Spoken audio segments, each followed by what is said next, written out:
And we are live. Hi, everybody. Welcome back. So nice to see you guys. I If know. you're here, obviously let us know in the comment section. We're going to give you guys a second or two to get in here. Yes. Mm, And while you're coming in, how is everyone's weekend going so far? How's everyone's Saturday? I just realized that I have Monday off, so my Saturday just got like 20 times better. That is always nice. Yeah, it's like, I no longer have to complete all of my tasks in 2 days. Never mind. Exactly. I'm gonna do this with y'all, and then I'm going to go eat Korean barbecue. That's what we're doing. I'm so jealous of all of the European nations that are trying out the 4-day work week because I firmly believe that just needs to be a thing. We need to have 4 working days and 3 days off. Why can't that be a thing worldwide? Do I'm so not get me jealous. started. I'm still extra salty about that because I work 9 days of the pay period. So 1 week I work all 5 days. And then the second week of the pay period, I work 4 days and I'm off on Friday. And that 4 day work week is phenomenal. And I just want that to be my every week. Hey, y'all. What's up? Hey, Jessica. Hey, Pat. Hey, Welcome, novelist. everybody. I'm glad that you're here on time. Yes, novelist. Look at you. Thank you. Hey, how y'all doing? You're Oh, okay. I like that you have a book club catch up day. I that is probably nice. need to do that. I was supposed to catch up on books this weekend. You know, when you have books from the library and it's like, oh, this book is due in 4 days. Oh, this book is due in 3 days, and you haven't started it yet. And you feel the pressure and you're like, oh, I could renew it. But then they're like, 3 people are waiting. And you're like, no, I can't. What do I do? That's where I'm at. Ooh, also, and this is the story. This is the only story I'll tell, and then we can jump into the book summit. I my library card got banned this week. Oh, yes. I can't. I, I was like, how do you, what do you Apparently, in do? the book, the library system, it's like once you get over $10 in fines, then your library card gets banned. Now, before y'all come for me in the comments, this was an accumulation of like 4 years of book fines. How did you not Like, know that these book finds so existed? this is what happened. The reason that I hit the 10 mark, because I think I was at like I've been at like $5 for like 3 years. You know where the other five came from? The Where? book that my mom put on my bookshelf, and I didn't realize that it was never turned in. Like I never looked at my bookshelf, and I just happened to look up, and I was like, "That's a library book." I was like, "That's not mine. That's a library." Oh my gosh. I turned it in, and then it was like, "You're banned. Please pay your fines." I just keep thinking about the conversations the librarians must have been having about your account. And that's the thing. I walked in there, and my favorite librarian was there. And she was just like, "I see you got the message," and I was like, "You did not have to come for me so hard. Sorry." Wow. Yeah, That will never not be funny. I know. I was like, I don't think I've ever had a library card banned before. I felt chastised, and Oh, look. I like this one. again, I'm accepting these whoopings because like I've always been serious about my library card. And now that I'm 33 years old, was the first time my library card got banned. Oh, mess. It's All right. Well, we're going to move on from that sordid tale. And we're going to go ahead and get started. Welcome, everybody, to week 2 of the Black Book Summit. We are so excited to have you all here. If this is your first time, welcome. We're going to do a quick little introduction so that you kind of know who we are. This is Black Prose Club, where Black lives, Black voices, and Black stories have always mattered, where Black books and Black writers have always mattered. And my name is Oshale, one of your hosts. You can find me on Oshi Reads here on YouTube, Instagram, etc. Hi, I'm Brittany, aka Melanin Eclectic. You can find me as Melanin Eclectic on all platforms, and I am also your one-stop fantasy shop for all of your stationery needs. I love that. All right. Today is a beautiful day. We are Mhm. having a very interesting topic today. Today, we are talking about our book content creators, real reviewers. And I think that our panel is pretty good. All of our panelists have a very interesting take on books. They all read and review books. So I think that this discussion is going to be really, really good.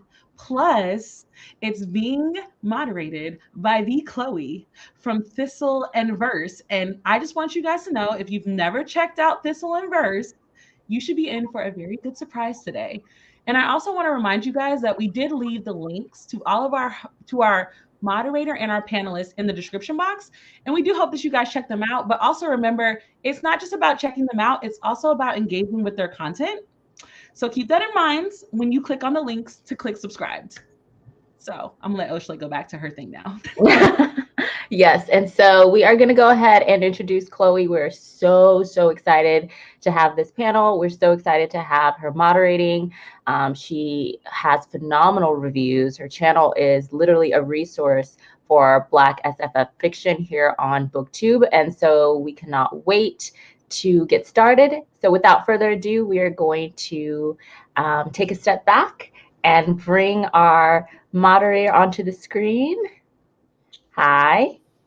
Hello, everybody. Chloe Verse here. I feel like I just clicked on one of your videos.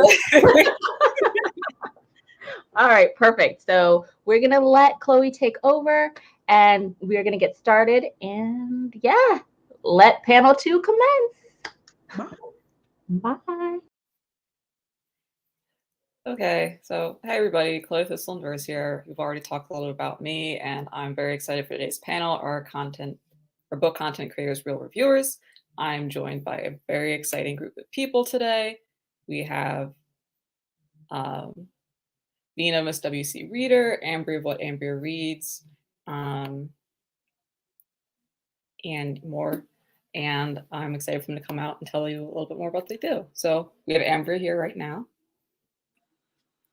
Hello, everyone. My name is Ambria. What Ambria Reads was my YouTube name, but I decided to change the name, so it is a handful of lit now. In my videos, I may still say What Ambria Reads because they're older, but a handful of lit across all platforms. So I read mainly books by BIPOC authors, Black, Indigenous, people of color. The type of books that I like to read are usually some type of family dynamic, some type of like domestic drama going on, and a hint of romance here and there. I like to read about real life situations. So that's kind of what you can see on my feed or what you can find on my BookTube channel. It's a little bit about me. Thank you for the introduction. And next up we have Jamila. Hey everyone, excited to be here. I'm Jamila. All of my platforms are Jamila B. Readin. I'm primarily on Instagram, TikTok, and YouTube. Like Ambria, I try to prioritize BIPOC books. I love all genres except for really self-help. But other than that, I will usually give it a try. So excited to be here. Thank you for the introduction. And next up is going to be Tiara. Hi everyone, my name is Tiara. I'm coming to you from Book Nerd Spells. I primarily do reviews on Instagram. I tried to mess around with TikTok for a bit, but I don't have the energy. So primarily on Instagram. I mostly read also BIPOC authors, literary fiction, magical realism, and romances are my 3 favorite go-tos. Thank you for the introduction. And next up, I think we have Vina. Hi everyone, I'm Vina. My channel is Miss WC Reader, and I read a little bit of everything: romance, women's fiction, fantasy, sci-fi. I read it all. Thank you everyone for giving your introductions. I'm very excited to speak with you all today. And I thought we could kind of start off by talking about, being a bookish content creator. And so what do you see as the main difference between yourself and someone who is like a pro reviewer, someone who writes for Publishers Weekly or ALA or something like that? Are there ways that you can connect with your audience that you couldn't if you were a pro reviewer? And it could be like a good chance to talk about the platforms you're on. So I'm going to call on someone first, but after that, I think discussion is going to kind of flow a little bit. So we'll start off with Jamila. Yeah, I think that's a really interesting question. I have never really looked at like published reviews. So I've seen a few, and a lot of the times it seems like sometimes it feels like they're trying to get to a word count. So there's just like a whole bunch of information on there and like all of this stuff and kind of sometimes really flowery writing, which I think is interesting. And I do think it has value, but I think what's great about being a book content creator on whatever platform you may be on is that you have the opportunity to connect more with other readers, and building community and all of that stuff. So I think for me, what I like the most about content creating, I guess, versus a published review is that it feels more authentic. I think published reviewers are paid for their reviews. I'm not sure, so don't quote me on that. So I think there is a level of, I guess, authenticity when it's coming from a book content creator a lot of the times, because they're just deciding to go online and talk about how they feel about a book that they read. So yeah. Yeah. Oh yeah. Yeah, I really connect with that point as well, like the point of authenticity. I think one thing that you can't do if you're a reviewer who works for like a publication, you can't go, actually this was boring, so I'm just like not going to read that. Because I mean, I guess you could, but I don't know if your like money would come through the way you're hoping it would. So I sort of like knowing, like, even when I look at reviews of like my friends on Instagram and things, hearing their true like opinions of like, I'm halfway through this book, I think I'm gonna push through, I'm not really like loving it, or the opposite of like, I could not put this down and it wasn't even on my list this week, but I just couldn't put it down. So I think I trust the reviews, if I'm being completely honest, a lot more, because of the level of authenticity that you can bring to it when you're on Instagram, TikTok, etc. And then just to piggyback off of both of y'all points, it's just, in my opinion, you can just have more fun.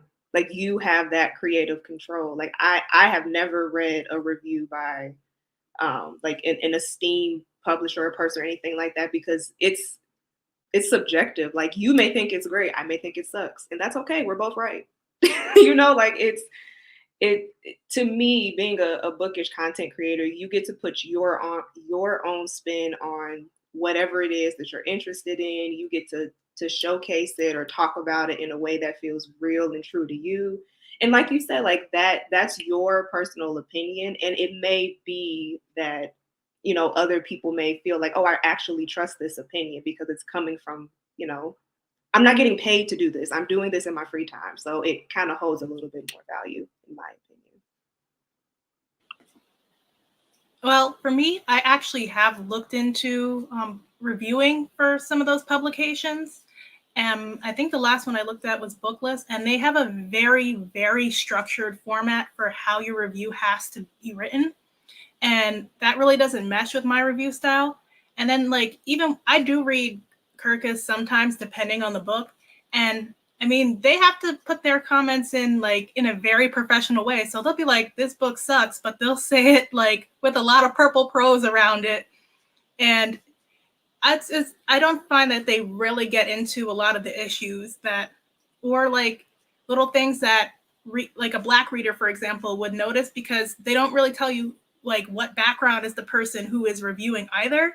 And sometimes reading some of those reviews, you can tell that they are not from that culture. So there's things that they don't understand. Yeah, I've read some publishers' weekly reviews, and like, people don't say that they don't like the book, but when the review is pretty much like the summary rehashed, you're like, oh no, oh no, I'm in trouble. Did you want to talk a little bit about people who do things other than written reviews and like what you like about that? Like, I know Tiara said you're on Instagram. Like, how does like the book part, play into the picture part play into your review? Yeah.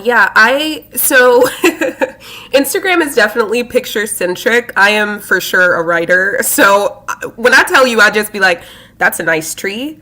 Looks like I'll put this book in front of that tree. Like, no one has ever said what a beautiful picture to me, and I'm okay with that. But I think what people return to my content for is one, like the authenticity of being like, I loved this, I didn't love this.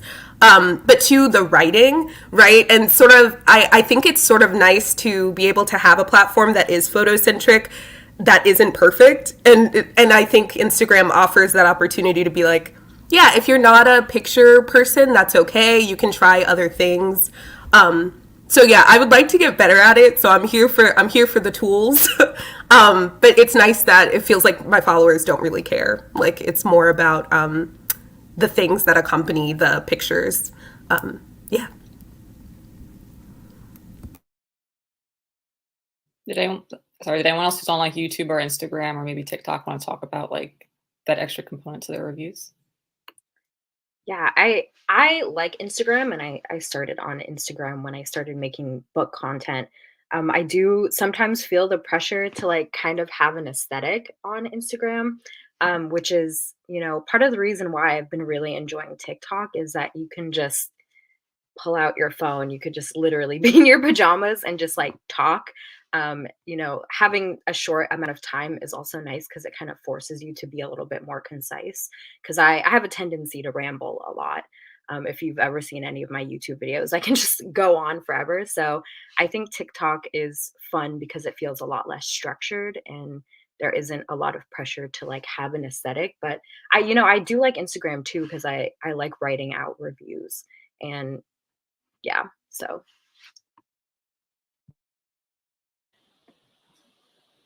Well, for BookTube, I find that not a lot of people like to immediately go to review videos, like unless it's a very, very hyped book.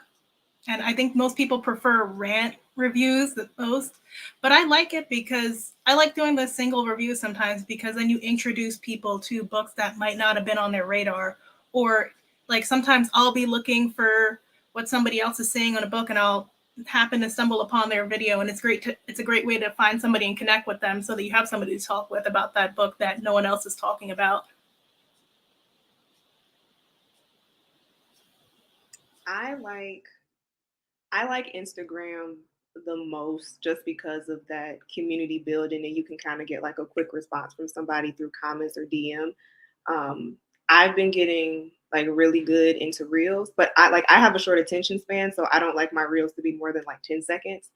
I do have an aesthetic, but it's very homebody-ish. Like all of my pictures are somewhere in my apartment, which is very true to me.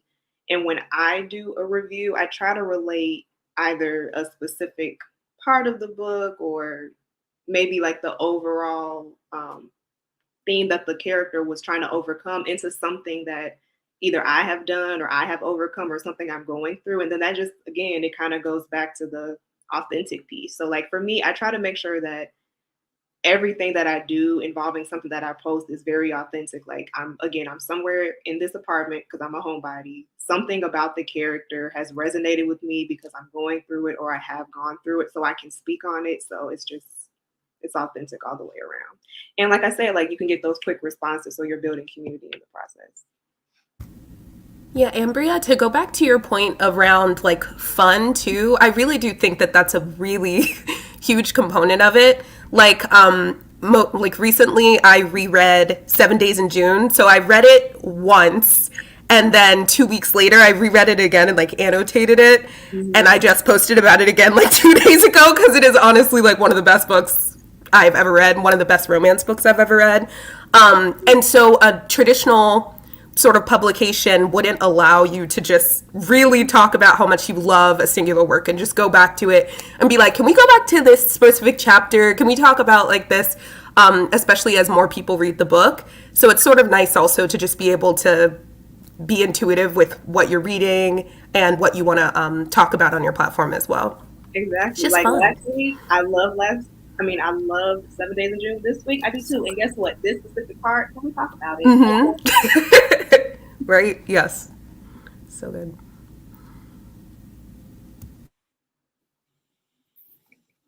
So I was curious, what draws you to like making reviews as opposed to other bookish content? I know on BookTube, reviews are kind of like, they have like a staying power. Like people will come back and watch them. Like they won't really come back and watch like maybe a haul or something. But like, I feel like hauls and TBRs are kind of more like the quick like feedback type of videos to make.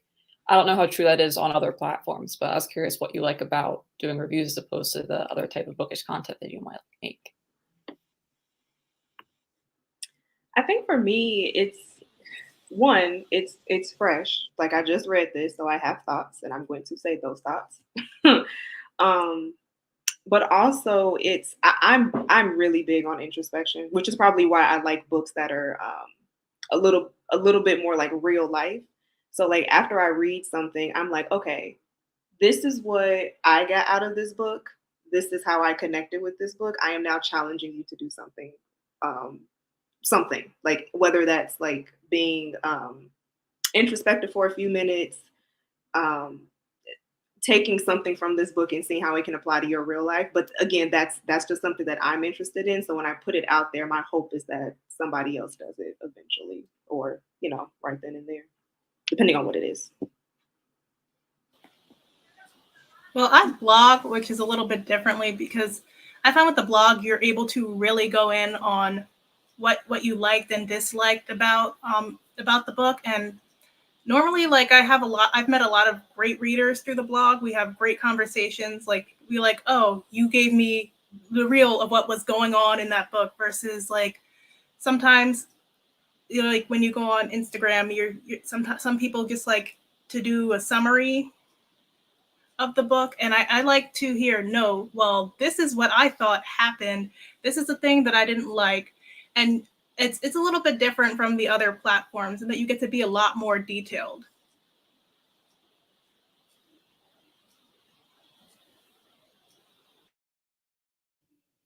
Jamila, did you have anything to add?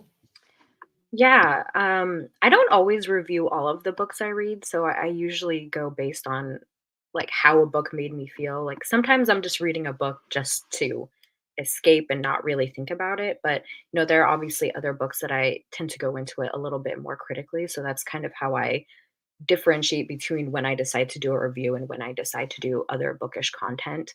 Um, but yeah, I do agree with Vina. Blogging seems like you would be able to get a lot more detailed, which I do find, you're kind of limited by how much you can say on Instagram.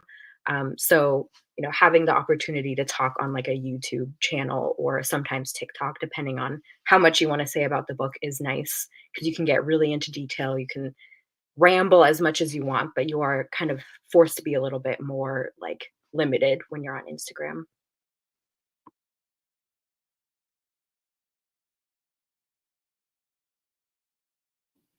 So that kind of brought up a question for me, which is I hadn't thought to ask. How do you decide what's going to get a review as opposed to like maybe you just like talk about it in a bunch of other books, or maybe you just kind of like say I read this and then kind of go on to the next thing?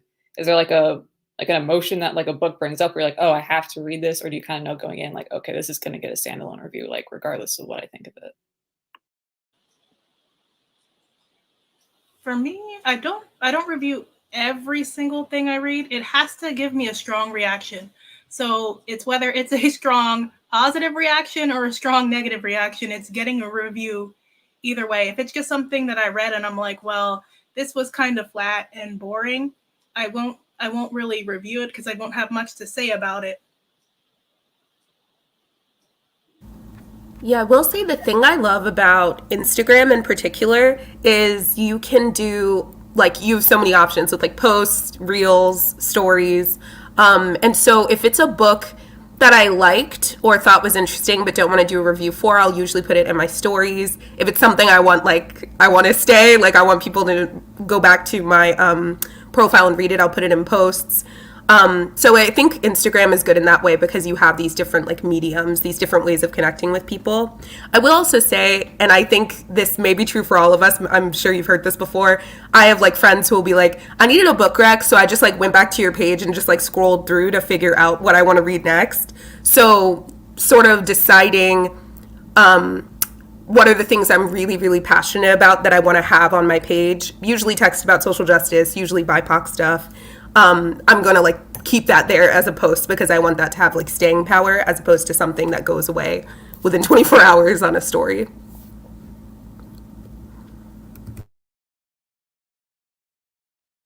Yeah, I agree with Tiara.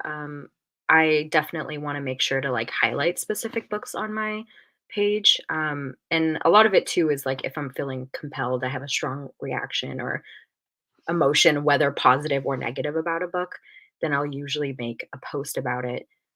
But yeah, sometimes I do go into a book knowing that I want to make a review out of it. If it's maybe something that's, really popular and, I want to contribute to the conversation, or if it's just a book that I know, look, would be good to highlight on my page, I will go into it. And then that way it kind of reframes how I like read the book. If I know I'm going to be writing about it, I try to go into it a little bit more critically.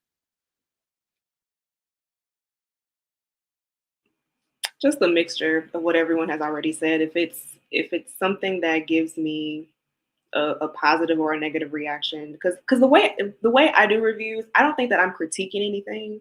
That's another reason why for me it's not a big deal of what goes on my feed, because I'm just very particular about the type of books I read anyway. I'm reading to kind of just give you a response of how something made me feel. So if it's positive or negative, like I can find something to take away from it. So it'll probably be on my feed because I'm so specific with what I'm reading anyway.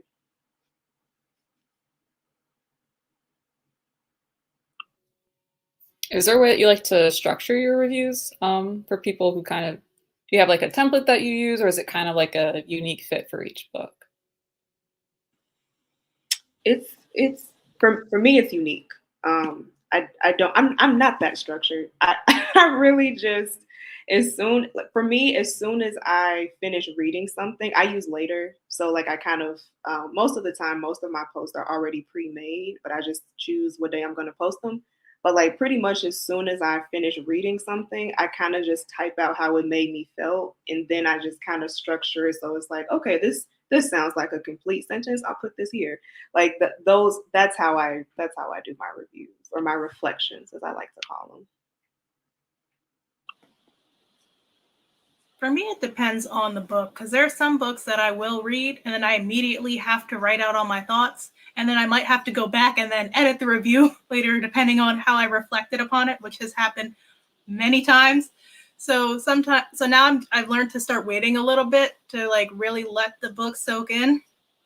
And I find too that I like to make sure that I don't put spoilers in my reviews, which is very difficult, to giving somebody just enough information that they need to know what's going on and if they'll like it or not, but also making sure that you're not giving them so much that you're giving away the full story.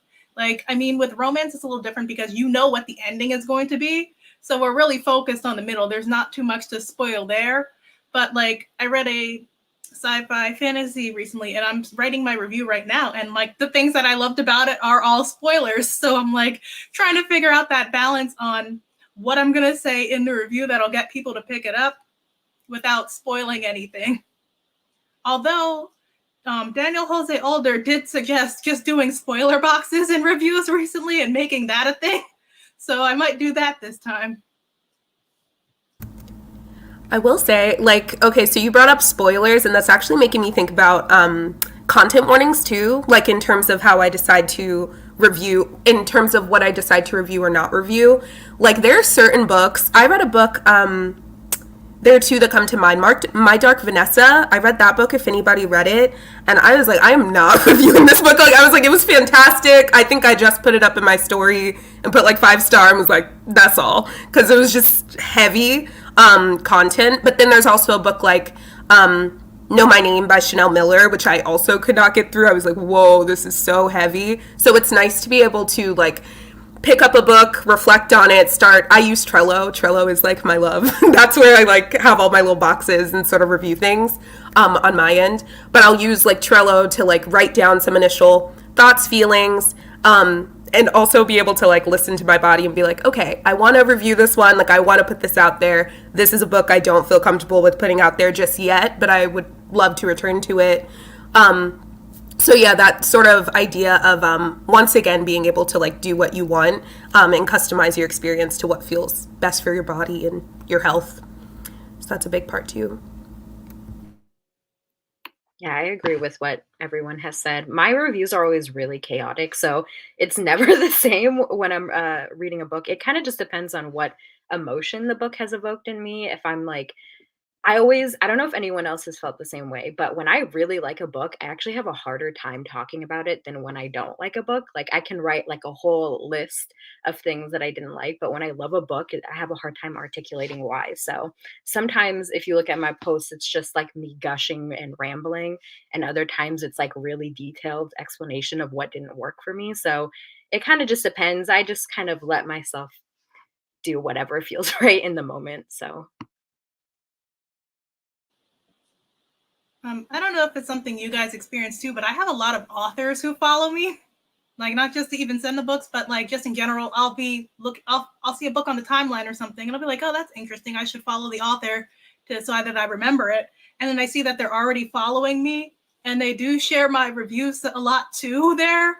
So I'm like, kind of be mindful sometimes of like how much I'm going to write, because I'm like, oh, I need to give people the truth of what's going on in this book. But this author also follows me and has been liking my posts a lot recently, so I feel like they're going to see it, whether they're going to click on it or not.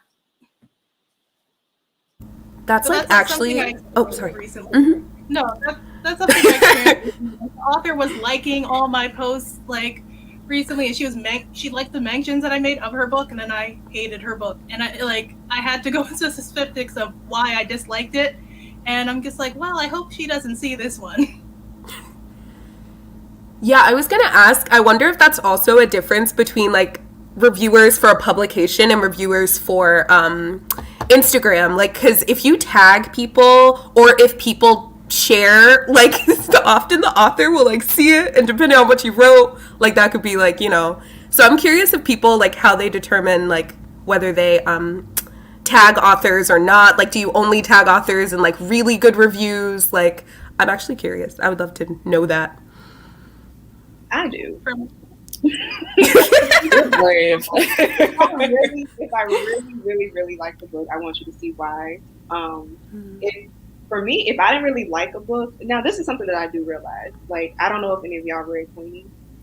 Yes. Queenie pissed me off. So,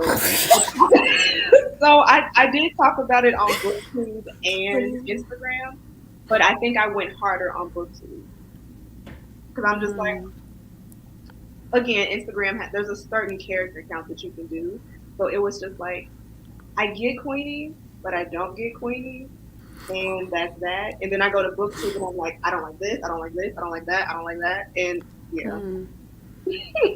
I did not tag the author in either one, but I was just like, okay. I really feel like, for me, I'm like, I feel like this book is great because look how much attention it's getting. Look how much I have to say about it. It's just what's going on in the book. I'm just like, not my thing. Great conversation though. I tag the author when it's like a positive one. Like if it's a review that I feel has more critical stuff in it, then I won't tag them. Although I've had so many authors find my review somehow, whether it's on the timeline or not. Like I've had authors come to my blog and be like, oh, thank you so much for the review in the comments. And I'm like, well, I said some critical stuff in here, but if you like it, okay. I do the same thing as Vina. I only tag if it's like I'm absolutely like in love with it and I'm only saying good things about it. Cause I really I like my book reviewer space. Like I'm not making book reviews for authors to see. I'm making it for other readers to see. And I feel like, at least for me, like on my page, I like to have a little bit of a delineation there. And I also think it's like kind of mean to tag authors in like negative reviews. It's like, absolutely, like if you don't like it, go ahead and trash it if you want. I just don't think that the author needs to see that. But yeah, I've had an experience where I like gave a book mostly good stuff, but there was some critical stuff. I didn't tag the author, but they ended up liking it. And I was like, this is so awkward. I don't know how to feel about this. But yeah, only when it's like super positive, because I just don't really want them coming into my space. It's like really awkward on TikTok because so many authors are on there and following book reviewers or just book content creators. So I feel like it's getting like a little hazy over there. So yeah. No, it's scary. Like, so I feel like other places it feels very like separate and stuff, but with Twitter, I feel like people like search their stuff. Like, I wouldn't tag anyone in anything, and then I'd see like, oh, the author of this thing, like that you recommended the book. I'm like, how did you find me? How did you how did Yes, you even that go to happens. look for this?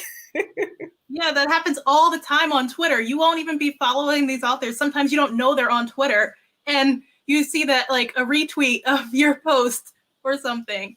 So it's kind of awkward sometimes because I'm like, I kind of went on that book a little bit, but like none of the really, really bad ones, because there are some that I really had to go into depth on about depending on what what the story was and how like a lot of the ones that I read with social justice, those are the ones that I'll go in harder for critique on because sometimes the conversation isn't really well rounded. So I'm like, were people missing this? Like, what's going on? And those usually I find shared a lot by other authors, but I've never had like the author themselves come back at me about the review, luckily. Although I've heard that happen to other people. There was a question in the comments. Does the author following you make you hesitate about posting your honest opinions? Yes. I have more authors that follow me on TikTok, and a lot of them tend to be like indie authors too. So they're like really like a lot of their marketing comes from them being online. So they're like seeing everything that's happening. So I've definitely had some pause there, which I don't know how that makes me feel because I want to be honest, but at the same time, like knowing that they're gonna see it does make me hesitate a little bit. So Yeah, that's the thing with having author friends too, because on Twitter I do have a lot of authors like I'll talk to on a weekly basis. So for them, like I put a disclaimer on my review. I'm going to be biased because I am friends with this person. Because I'm probably not even going to share the review if it's something like I really, really didn't like, just because of our friendship. Yeah, there have definitely been times I've gotten super excited about a book or like an author following me, and then I've read it and I've been like, oh no. Oh no.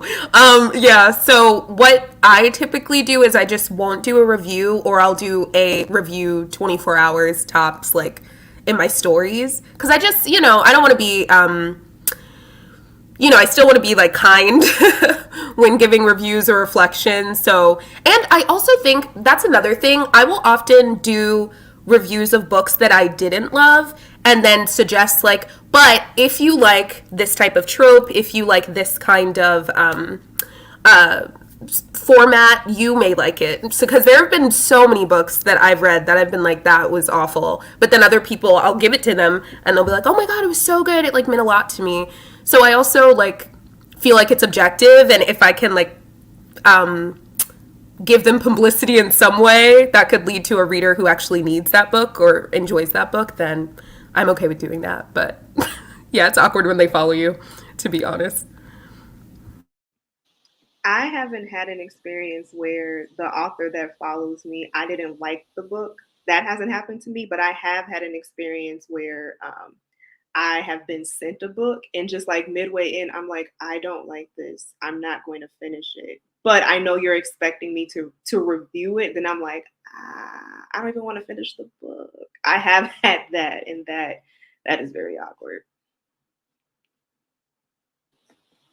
That and there's just I feel like a pressure for us as Black reviewers to like all Black books, especially if it's a very popular Black book. And a lot of the very popular ones, like here on BookTube or on Instagram, or TikTok, I'm like, I hated this one. And they're usually the ones that I go really deep in on my reviews, like, this is why I didn't like it. And I pull examples and stuff. So people are like, oh my gosh, you're so harsh in your reviews. But then they're like, but I know exactly what happened. So I like to follow you for that. But there's like a little bit of a pressure for us to just be like, all these books are so great because the author is Black. And I've even seen that just following some authors. Like there was a thing last year, I think, that We Need Diverse Books was pushing, where they're like, you can't talk about tropes, like about hating tropes in Black books, because this is the first time Black authors have ever gotten to use these tropes. And I'm like, well, one, that's not true. We didn't just start writing last week. We've been writing for decades. It's just that our books weren't always in the mainstream. And like if the goal is actually equality, we need to be able to discuss what we liked and didn't like about these books. And there's always going to be the same tropes. There's been the same tropes for years and years. It just depends on how the author writes it in their story and how they make it seem different to the reader. So I'm like, if you wrote your tropes the same way that the white writers wrote their tropes, right down to like white characters being alongside them with these tropes, then I'm going to say something, and you might not like it, but I'm going to express my opinion. I wonder too if there's like, so yes, like there's that piece about equality, but I also like, we know this, like there's also that piece about equity. So I won't post like a bad black book usually. I won't post like a bad review of it. A bad book written by like a person, especially who's white, I'm more likely to do that if I'm being honest, just because all of the reviews are a lot more diverse and they typically have more reviews for their books. But if it's like there was a really popular book that came out last year and everyone loved it, and I read it, and it was like tragically like it was my number one like anticipated book, and I just really did not like it. So I put in my stories like I was very disappointed by this book, but I didn't write a review of like how much I didn't like it, just because I feel like that's that equity piece of like leveling the playing field a little bit. Just because they do like non-black authors, but specifically white authors, get so many reviews. And if we look at like Goodreads numbers and things like that, their books will have like 20,000, half of them good, half of them bad. So you can have an objective opinion. And then sometimes I also don't like to post that because I don't want to, I'm trying to combat the reviewers who often write like, oh, I didn't like this book because it wasn't relatable. Oh, I didn't like this book because of whatever. So I don't want to add on like to another bad review of it. So I usually am just like either stay silent or put it somewhere that's like temporary so that people know my opinion without labeling the book as automatically like good or bad. I definitely understand that point, but there were some books last year that were teetering into anti-black territory if they weren't already there, and those I felt like, as black readers, we have to know, like some of them were very, very, very hype books, so they're already in the mainstream. I'm really not making or breaking their money because their publisher is pushing them. They're on the shelves at Barnes and Nobles, like on their own shelf. They're in their big popular book club books. So for those, I'm just like, well, I'm just telling my followers, this is what you should look out for, or this is what you might not like, because a lot of my followers do have similar tastes to me as well. And I want to explain, okay, like, for example, I read The Other Black Girl last year, and that book, I hated it. And I could recognize certain things in the character very early on, but none of the early reviews were talking about it. They're just like, this is amazing. It shows how we operate in these white spaces. And I'm like, but they were the characters were so combative with each other.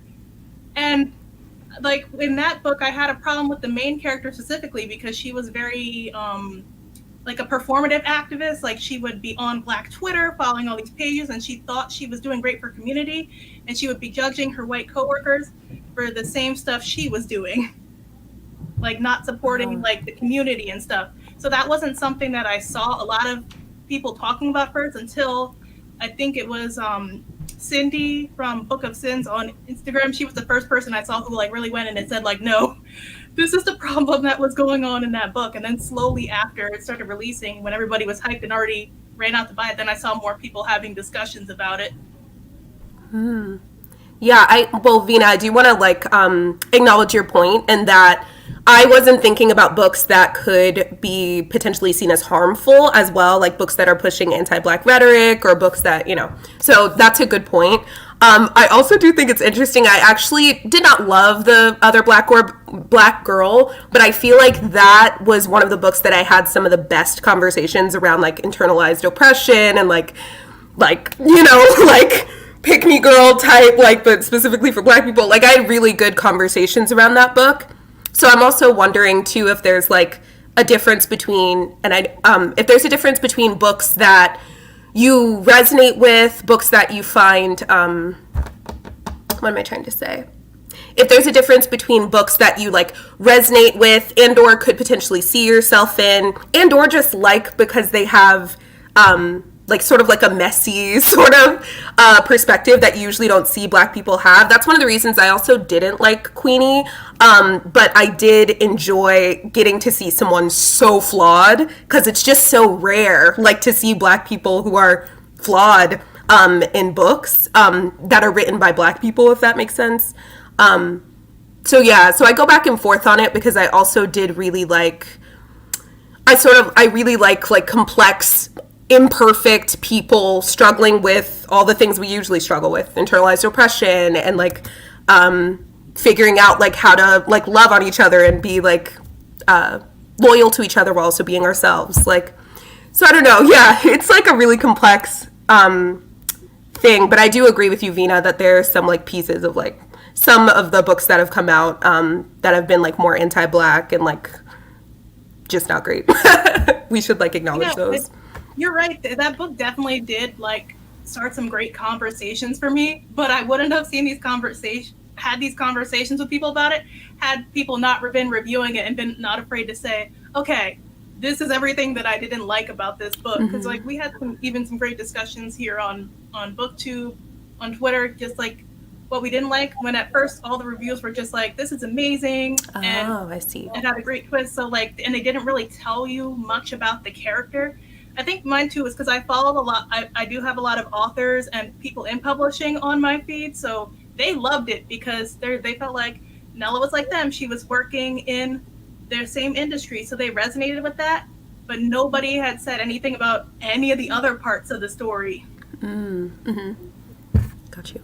Amber and Jamila, I was wondering if you had any input on this topic. Like, do you feel like you have a certain obligation to like maybe warn readers of certain things, or how do you navigate like content warning, spoilers, or, you know, maybe there's like this very popular book that people are hyping up and you're like, I don't know how I feel about it, you know?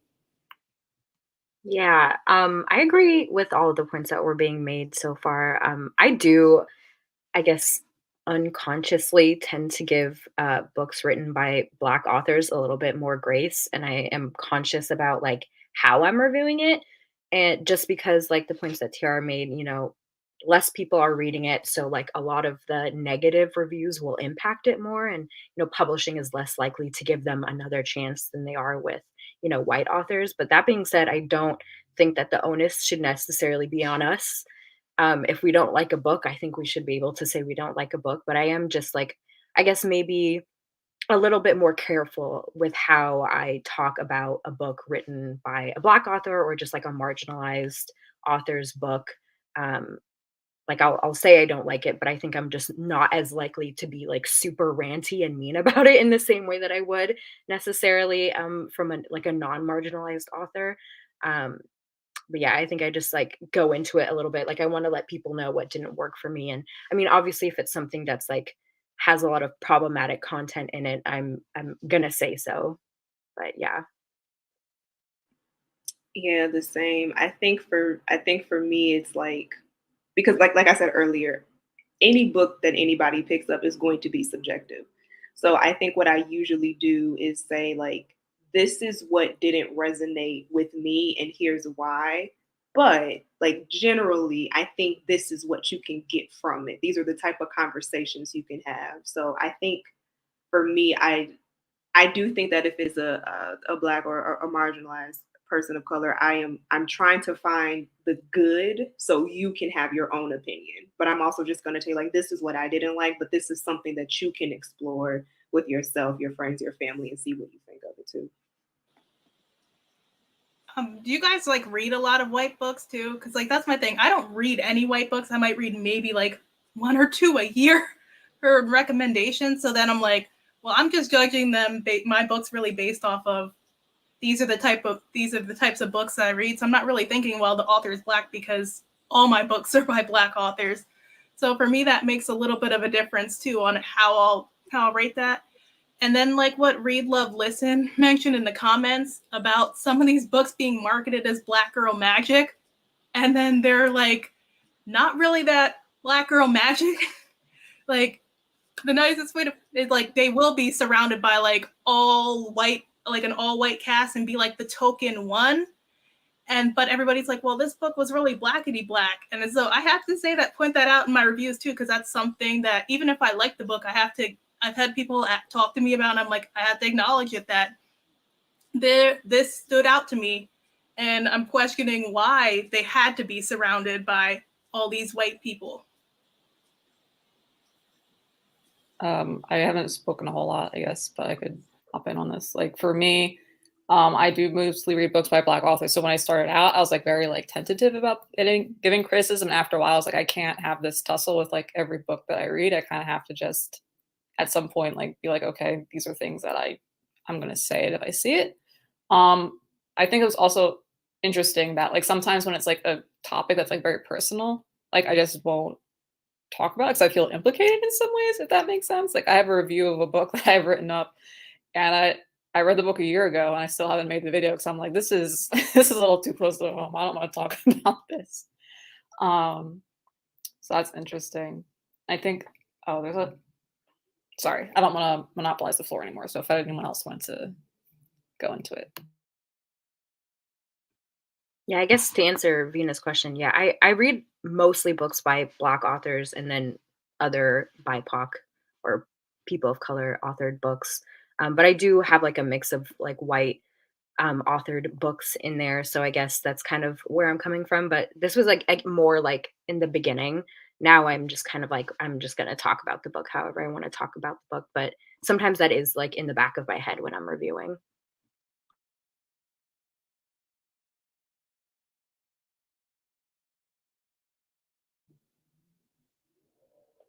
Yeah, I found last year I did like I started like doing statistics for my wrap up because I find that fun. And I found I read like 90% like BIPOC. When I'm not reading BIPOC authors, it's usually self-help type stuff that it's very hard to find Black authors in. Actually, no, that's not completely true, but it's the larger, like easier ones to access sometimes are by like non-Black authors in self-help. So yeah, that's traditionally been my sort of ratio. Mine too. Pretty much any and everything on my shelf is by a Black author, but I do own some Jodi Picoult. But here's another thing for me too. Like if it's by a Black author, I'm more than likely willing to buy it. If it's non-Black, I'm probably gonna do a library book, maybe even an audio book, because it's just something that I'm interested in.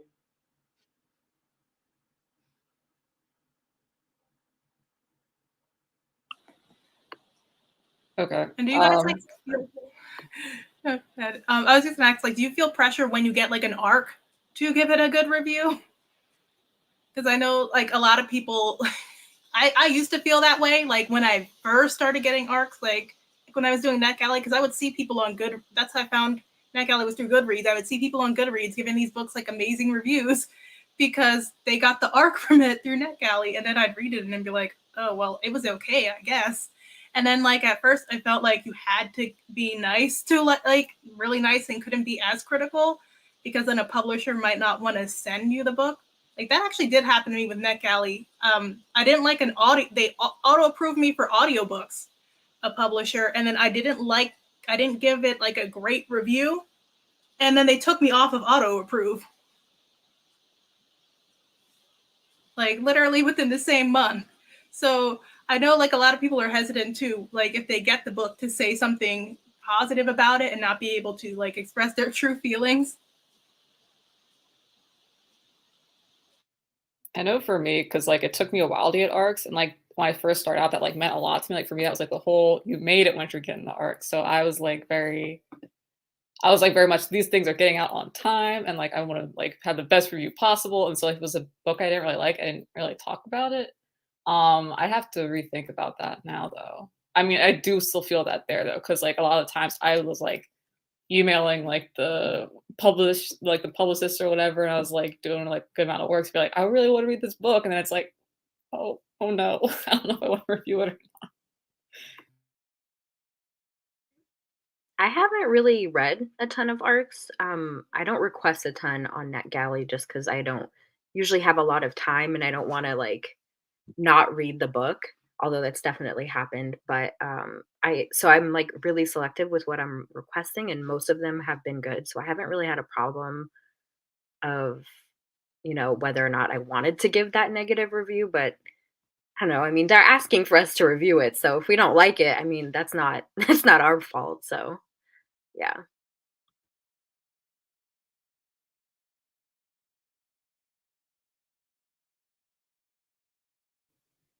I had like one final question because I think we're getting close to the hour mark.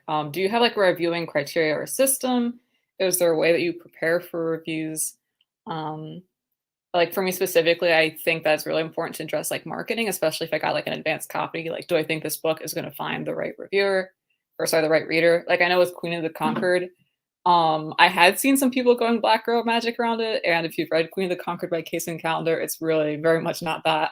I was like, no. When I saw people saying that. And also for me, like I am reading some more books by like authors from different parts of like the African diaspora. So like reading more like Nigerian American authors or Nigerian authors. And for me, I know there's often a lot of cultural context that I miss. So I might do more research for that, or like maybe find a review by someone like from that area or with that background that I can be like, oh, this person has more to say on it. I was wondering how you like navigate, I guess, putting up a review and preparing and all that stuff.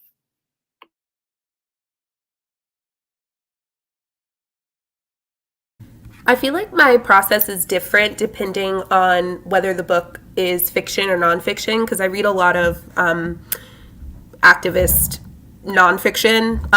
Bell Hooks in particular. That's my girl.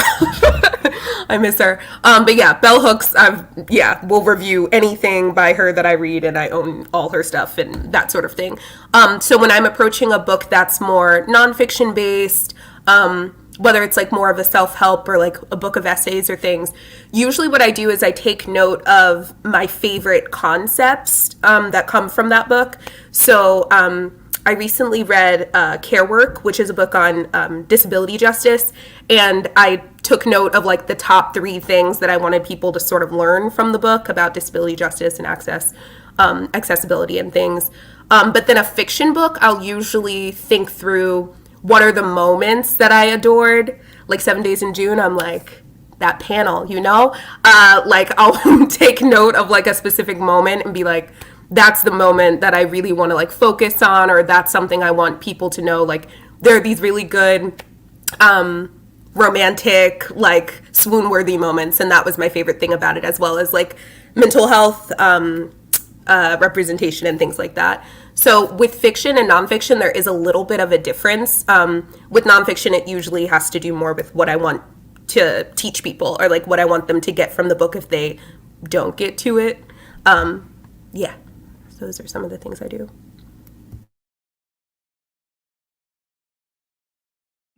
I think for me, it's similar. I think lately what I've been doing, like if it's a fiction book, I may just put out like these are the quotes that stuck with me, or I may put out kind of what you were saying, kind of summarizing the book or kind of summarizing the parts that I like, because my goal in anything that I put out is like, this is how I feel. If you trust my judgment, I trust that you will read this for yourself. It may be completely different, and that's okay. If it is nonfiction, like memoirs, that's probably the only thing that I won't rate, because I'm like, I can't rate your experience. Like, so that's probably the only thing that I'm kind of like, I think that's a good idea, putting it in your story, Tiara. I'm gonna have to start thinking about doing that, because I think that's something that's just like, this is something that I got out of it. Maybe, hopefully you can get out of it too, if you want to pick it up. But if it is like a self-help, like you said, I may just kind of like pick out some pieces. Like, I think this is really important. Like the most recent nonfiction book I read was essentially it's for someone who is very entrepreneurial, or maybe just a leader in a business, which is not someone like me, but it does kind of tell you like, this is how you can tell stories within your business. And I just thought that was an interesting concept. So in my story, I'm like, in this book, these are little things that I think can help you, even just like, even if you're not a bookish content creator, you're just an Instagrammer, here's a way that you can tell a story in your captions. I just think that that's valuable information that you should know.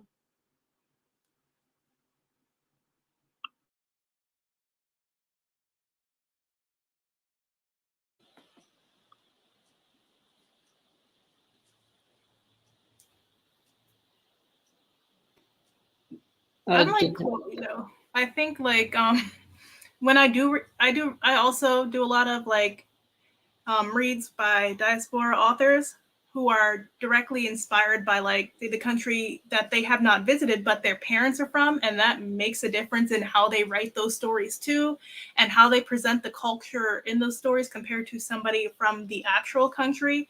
So if it's a country that I'm not familiar with, I do look towards reviews of the people from that actual country, and I will highlight it in my review. Like I did that recently with Skin of the Sea, because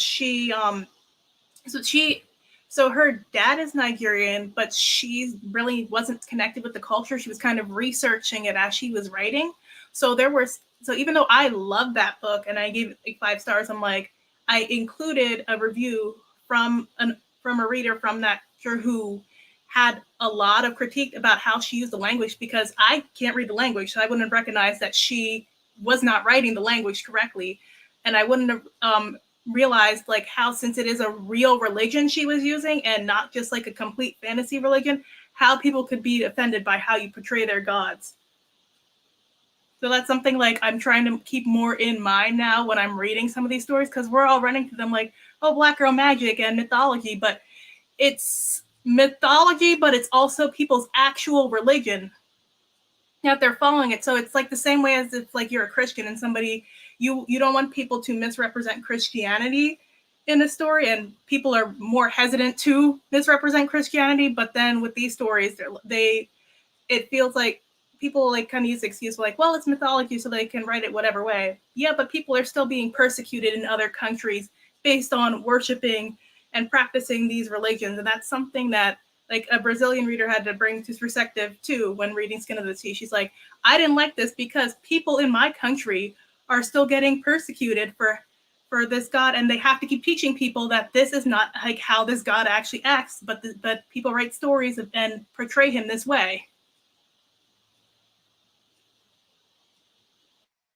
I think that's a really good and important point. I guess I usually like to start off by reading what other people are saying about a book before I write my review, mostly because I usually am just like chaos and thoughts going on in my head after I read a book, and I kind of need to like ground myself and see like, especially if I'm feeling kind of conflicted about a book, like I don't know if I really liked it or if I didn't, or if there's something going on there.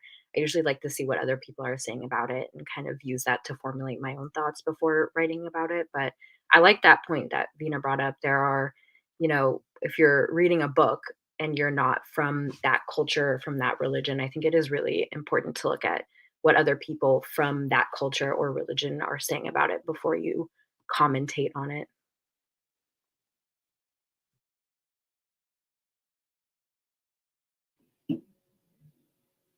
Did anyone have any final thoughts they want to share on that question, or any like final questions that kind of came up over the course of the panel that they'd like to discuss?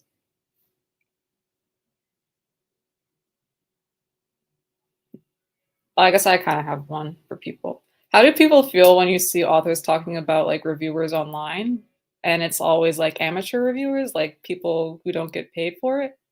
I was wondering how you felt about that. Because for me, it's a little, I don't know, confusing. Because people will be like, oh, this person wrote this on Goodreads. And I'm like, but I understand Goodreads has a weight, but like it's not like writing a review for like a Locus or a Kirkus or a Publishers Weekly. Like we don't really have the same institutional clout or even like a thing we've agreed on when we write this review. So that's always interesting to me. I was wondering if people had feedback on that or had thought about that at all. I have thought about that, because I remember a time when authors used to really go in on Kirkus, because of, if you've ever read a Kirkus review, if they don't like the book, you can tell they don't like the book, because they will say they don't like the book, but in the most cutting ways. And I remember people would go on and like about it because they feel like the reviewer wasn't understanding their perspective. But when you're approaching career, you don't know what the reviewer looks like. Their name is not attached to it. When you're approaching an amateur review, more often than not, the person's name is attached to it. You have an idea of what the person looks like and their background. And sometimes the critiques are actually valuable critiques. And like I've seen that recently too, where they won't necessarily share the review, but authors will be clapping back about stuff that are commonly said in the review. Like if multiple Black reviewers are saying that they felt like there was some anti-Blackness in your book because of how you portrayed the character in this situation, I don't think that should be disregarded. I feel like they have a point, also coming from the same background as you. And then like, because they have a big following, you're kind of, I've seen this happen with a very, very popular book in the community. The author will often do that, like post things like she feels were overly critical. And I'm like, no, that was a valid point about your story. And then you're pushing it so that your fandom will rile up and kind of silence anybody who feels this type of way. Just to preface, I guess I should say it's something I'm seeing like on Twitter because I don't know what it's looking like on other platforms. Yeah, I feel like it mostly happens on Twitter. I don't really see it much on other platforms. I am generally of the mind that authors should stay out of book reviewer spaces personally. I mean, I just don't think it's helpful for them, and I don't think it's helpful for book reviewers. I mean, like I said, I think most people, when they're making a review, whether they are a content creator or just like a random person reviewing a book on Goodreads, they're not making it for the author to look at and take like critique from. I think it's like just let other people who might pick up the book know what they thought about it. So, I mean, I think in very, very rare instances where maybe like a prominent like booktuber or something who has a lot of like clout and platform is maybe talking about a book irresponsibly and like maybe sending hate towards an author, maybe in that situation, I would agree that the author should maybe say something about it. Or if, you know, I don't know. I just feel like a lot of the times there isn't really a reason for an author to like respond to a review. But that's just my general thought.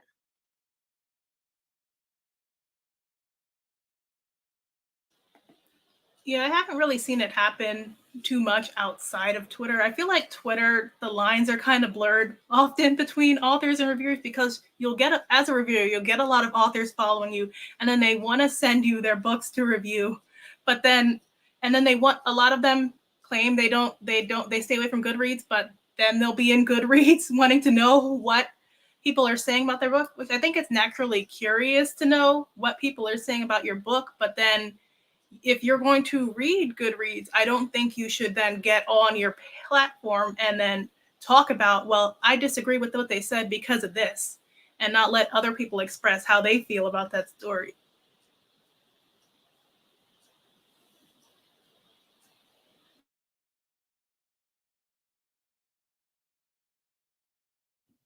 Any final thoughts or final questions people want to address before we wrap up?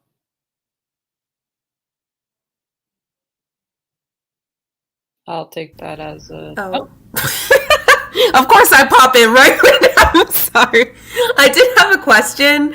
I don't know. I know that we all read pretty varied like genres and stuff, but I became a like romance reader too in the pandemic because I was at home. So that's when that started for me. And I guess I'm curious if like, do you ever feel embarrassed about like reviewing a specific book? I know, I think somebody mentioned this earlier of like, yeah, sometimes I'll read a book and it'll be like a little too close to home, so I don't want to review it. But I'm wondering, like, especially when I read like romance, if I read like erotica, things like that, like there are certain things that I'm like, maybe I shouldn't. My mom follows me, like, you know, so I'm curious if you all ever read something and you're like, I don't want to review that because of either like a feeling of like being judged or that you'll be like connected to the like book or its content. Yeah. I think because I very rarely read fantasy, I may not want to review it because I'm like, maybe there's something about just fantasy in general that I don't understand. And maybe me posting something is like, well, you missed this big mark. And it's just like, oh, you're right. Maybe like, I guess my thing is like, I may be hesitant to review a book that I don't, or a genre of a book that I don't read often, because there could be like a very big ask. Cause like, I don't know too much about it, but I know like I can't remember the terms, but there's like, fantasy is its own thing. And there's like, I guess like a realism to it. And then there's like a made up world. And I'm just like, I don't know too much about that. So I don't want to talk about something that I'm not knowledgeable on, you know?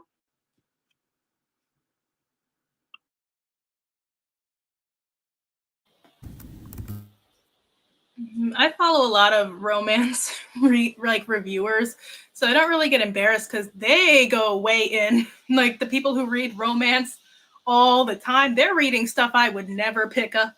So my reviews are always tame compared to most of the people that I follow. So I don't ever get that sense of embarrassment. Plus, my family's not following me on these platforms. The only one who follows me is like my best friend follows my Instagram now. So I'm a little more conscious of like what I share there, because I know she'll watch it. Like she does follow me on YouTube, but she doesn't really watch like to see my rants. But other than that, like since I don't have my family following me, I'm not too worried about them like listening to what I'm talking about in these books or listening to what I'm reading. All right. Cool. Got it. So block my mother. Is the advice I just received. Thank you. Yeah. No, my mom's been asking for my page to view my blog for a while, and I showed her it, but she's not following me on it. I'm like, no, I'm not sending it to her. Got it. Okay. Thank you. I'm lucky enough that I don't have like family that follow me in that regard. I do have some close friends, but I feel like for me with romance, I never really have like a lot to say about it because I'm reading it for entertainment. I don't have like much to say, so I don't really talk about it. And admittedly, sometimes if it's like a book with like a really like kind of intense cover, I feel a little bit embarrassed about posting it. But I do think part of the reason why I don't talk about romance a lot too is just because I just don't know who's gonna see my account at some point, and because like in law school and stuff like that, I don't know if that's gonna make people think a certain thing about me. Like, not that there's anything wrong with reading romance or erotica at all, but just because I'm getting close to like going to the bar exam and they're gonna like go do deep dives of like my whole character, I just don't know how that's gonna look. So I'm like really conscious about that right now. But I do talk more about romance like on TikTok, but not really. Got it. Okay. But it's mainly because I don't have really anything to say. Got it. Thank you all. Yeah, I started reading a little bit more romance, and that's also something I like only read fantasy for the most part. So I'm like, I know these romance readers. If I say something out of pocket, I know someone's going to be down there to get me together. So I have to be really careful. Also, like, not really. I don't know. Like, I feel like with fantasy, I kind of know what people are looking for. So I'm like, oh, these are things to highlight and stuff. And with romance, I'm like looking at how other people review. Because I'm like, am I doing it wrong if I like talk about X, Y, or Z thing, or is this not information people think is useful or something, or stuff like that? I feel that way with science fiction. Like, because it's just like there's a lot of details, and people are like, yeah, like it doesn't get good till like the 100 pages in, and like there's just all this stuff I don't understand with science fiction. So yeah, but no, for sure, like I said, getting into romance novels, getting into Reddit like romance reviews and stuff too, it's its own thing, like acronyms, like it's like a whole thing. But yeah, okay, that makes a lot of sense. Thanks for sharing. I was curious. Yeah, I stay away from the Romance Landia on Reddit. They're intense there. I went there so intense. I'm like, no, they're almost as bad as the Romance Landia on Twitter. So I just try to avoid those spaces unless it's like my circle of people. And like Chloe said, the Black romance readers will get you together, and it's because like Black romance is constantly disrespected. Like in a lot of spaces, so they do have to fight constantly for respect for these stories, because people kind of tell us like our stories don't matter. But then they'll highlight the romance story if it has one Black woman and try to consider it Black romance, and we have to constantly be like, no, that man is white. He's not Black, therefore it's not Black romance. And like him being white doesn't mean the story is much better, because a lot of like reviewers I find in all the spaces, because I've seen it on TikTok. I've seen it really bad over there lately, and even recently, like it was coming from a publisher's account. Yeah, I know what you're talking about. Like, really, like she's basically like, well, I feel like these romances are intersectional, so I can use them as Black romance, and we're like, no. And a lot of people feel like, well, Black romance, they're really comfortable saying they think all Black romances are ghetto and stuff, and I'm like, who are your family members? Have you never seen like a positive Black romance? So the Black romance reviewers will have to get you together real quick, and that's just because they're so used to like the disrespect.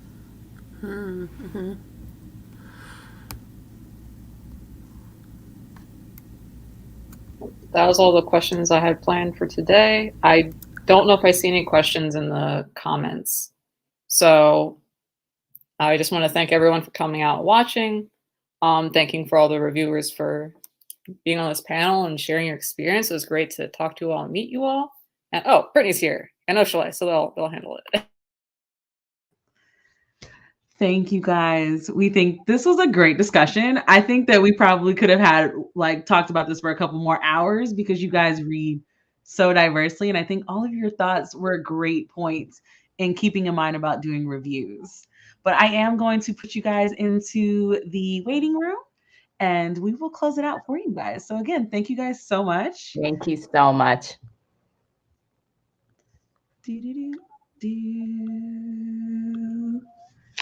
Okay. Oh, that was so good. Like there were so many moments that I wanted to like put myself in the chat and be like, put myself on screen and be like, hold up, I have thoughts on this. Honestly, I talked to the screen. No, I'm okay with that. I just talked to the screen because I'm like, oh, that's a good point. Yes.